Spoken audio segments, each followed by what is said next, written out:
What's up, Space Pirates? This is your captain, the ever-charming Dr. Disaster, and we have got some cope to look at today when it comes to Doctor Who, or as I like to refer to him, Doctor. What the hell is even that? In this latest season of Doctor Who, the Doctor was so unrecognizable that comparatively few people chose to watch the thing. I mean, the Doctor was constantly sobbing like a little pansy with a skinned knee, and they went out of their way to make the character as flamboyant as the actor now playing him. In other words, it seemed like Ncuti Gatwa wasn't even acting on screen, and the ratings cratered as a result. But the BBC is trying to spin the numbers to make it look like it wasn't as bad as it was. But you know that things are getting real bad when even politicians are dunking on the show. But I don't expect the first questioner to be somebody who has produced 8 separate BBC programmes over the course of the last year, including Doctor Who, which I used to love, and they've completely ruined. Oh, you're right. And when you're right, you're right. And you're always right.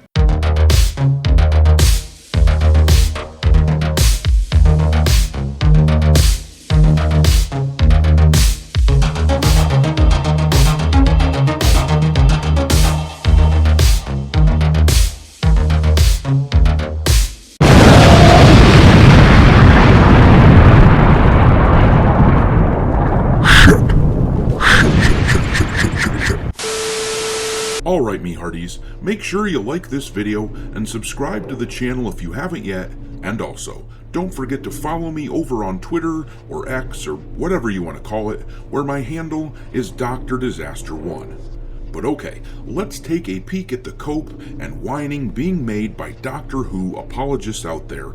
This article can be found on the site Doctor Who TV, link in the description. BBC responds to Doctor Who Series 14 low viewership concerns.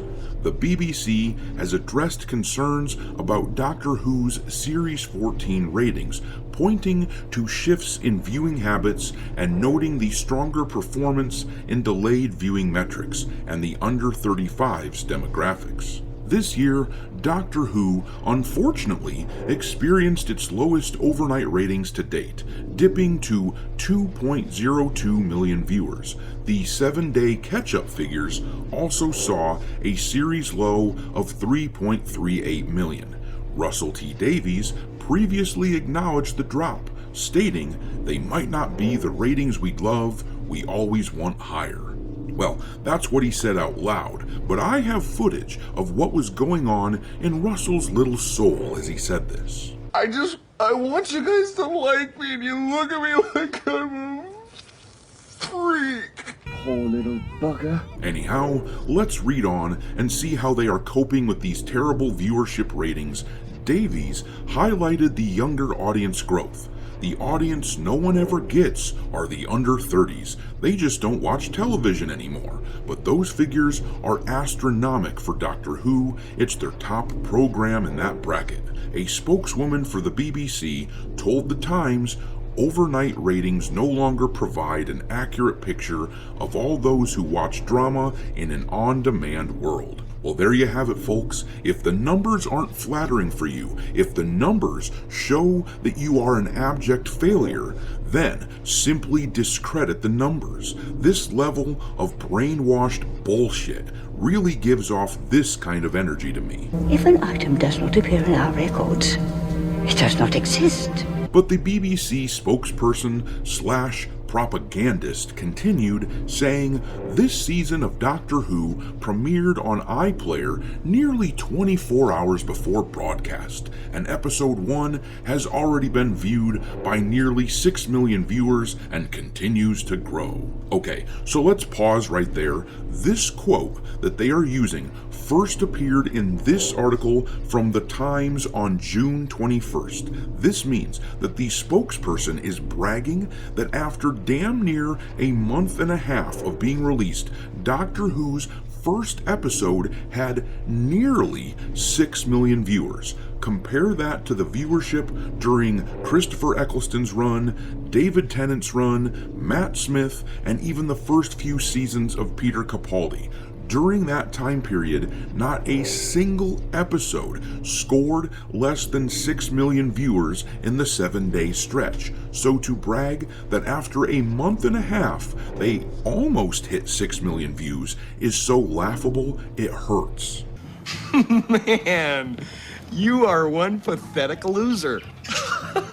But let's finish the article. It says, she concluded, Doctor Who remains one of the most watched programs on iPlayer and is the BBC's top drama for the under 35s this year, making it one of the biggest programs for the demographic across all streamers and broadcasters. The show has already filmed another series due to air next year. Its future beyond that remains unknown. Well, no shit. Its future remains unknown. They don't want to admit failure, but I don't think they can sustain this level of failure. I strongly doubt that Disney will pick up the tab on the 3rd season of Ncuti Gatwa if the ratings aren't much better in the 2nd year, and I suspect that the BBC will put the show on a hiatus themselves if Disney doesn't continue their involvement. On the other hand, the BBC is a government-run program, so they don't have to worry about pesky little things like fiscal viability. After all, they're just spending everyone else's money. But I will leave it there. What do you think the future of the show is? Will Disney continue to be involved in Doctor Who? Drop your thoughts down below and we will talk there. Thanks for watching, me hearties. If you haven't already, your captain is inviting you to subscribe to the channel and become a part of the crew. Life as a space pirate may not be glamorous, but there's always plenty of booty.